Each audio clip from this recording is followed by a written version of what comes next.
اگر یہ آج بھاگنا شروع کریں نا عمران خان کے ساتھ عزت کی دوڑ میں، آج یہ دوڑ لگانا شروع کریں، ان کو کم از کم 50 سال لگیں گے عمران خان تک پہنچنے میں.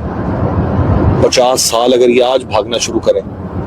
آج اگر یہ طے کر لینا کہ ہم نے اپنے کرتوت ٹھیک کرنے اور ہم نے عمران خان کا مقابلہ کرنا ہے، عمران خان کی عزت اور اس کے نام اور مقام تک پہنچنے کے لیے